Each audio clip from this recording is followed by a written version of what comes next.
Hi there. This is Lifestyle with Is Versatile, and today is supposed to be Vlogmas Day 19, right? But,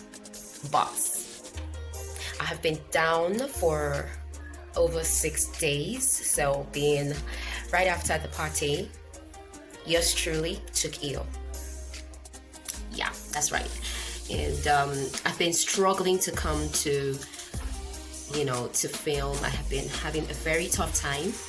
My back aches like terribly because I have been laying down since Monday and feeling very drowsy, lightheaded.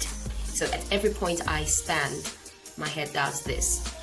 And it first off started with the cough. And I was thinking, okay, it's just a cough, and I'll just do some hot water therapy and I'll feel better. Until the very next day, I got very feverish, and I couldn't get up. I was so cold but yet hot. It was just a mixed feeling. I was like in tears. I think that was the point. I felt like, okay, you know what, this has got me. And funny enough, since this year, I have actually not taken ill in any form. So I stayed in bed for another 3 days before I had the strength and the courage to pick myself up to the hospital.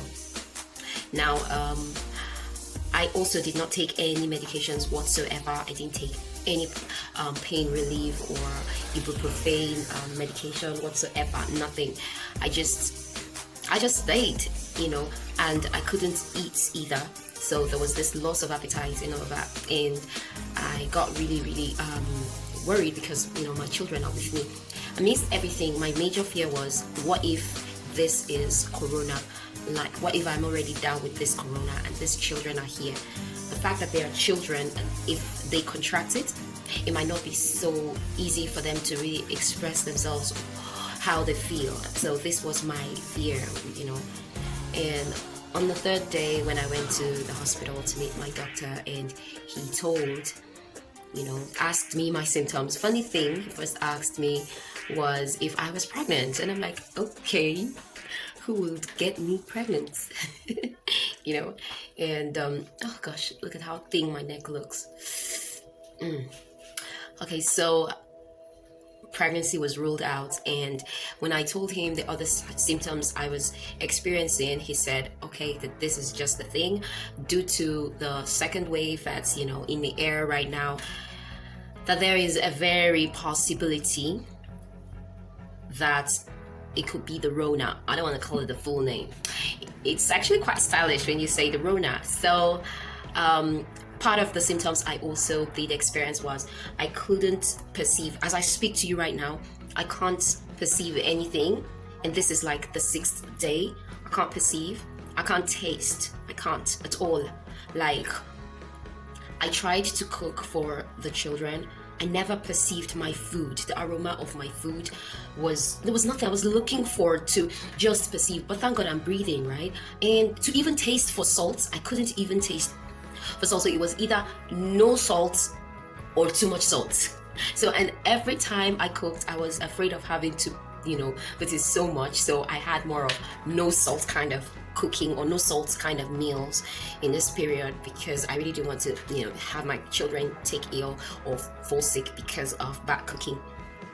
So, well, it's been 6 days now, and I'm still looking for my sense of smell and my sense of taste so much. The only thing that kind of sustained me was oranges, because those days I couldn't eat anything at all. I had to take oranges. Yes, so that is exactly that was my experience with the Rona. And my doctor gave me some medication at the hospital, and I'm actually not a medicine person, and I only took it a few days, but I'm building up on the vitamin C's. I can take that so comfortably, and that's what I'm taking right now. The only thing that is still very prominent to me right now is the lightheadedness. Every time I stand, my head gets so woozy, and I feel very nauseous. So I'm hoping I get better, and I am, in all honesty, tired of sleeping. I don't want to sleep anymore. One thing my doctor told me though is that almost everyone actually might have had an experience with the Rona, but because of our immunity or how strong our immunity is, it may not break us down like immediately, right? So it's only those with underlying signs. So now I see what they mean by that. So it's not like you might not take ill at all, or you might not get the Rona, but if you do, you'll be able to recover from it. It might not be as distinct or as chronic as the scientists experience it if you get it. Now, I know some will say, oh, did you get tested? Well, unfortunately, in Nigeria, testing centers are not so easy to come across in this part, unfortunately. And then if you have to be highly connected or sort of connected to be able to get to the testing center or get them to come test you if you suspect it. So we just make do with our sixth sense and treat ourselves. But I'm only using this to say I am so sorry that I couldn't meet up with Vlogmas from day 14, 15, 16, 17, 18, and 19. I'm so sorry. I am hoping to meet up from 20 through the 25th. I hope I get totally better and my health kicks back in. Overall, I'm doing fine. I have had so much sleep. Like, I think I've slept for the month of December, if you ask me, because I'm actually not much of a sleeper. So, but let's see how it goes. I just thought to check in here with you and tell you I have missed dropping content for you and can't wait to get back. And I hope this meets you all well. Thank you so much for your love and your prayers. Love and lights. Namaste.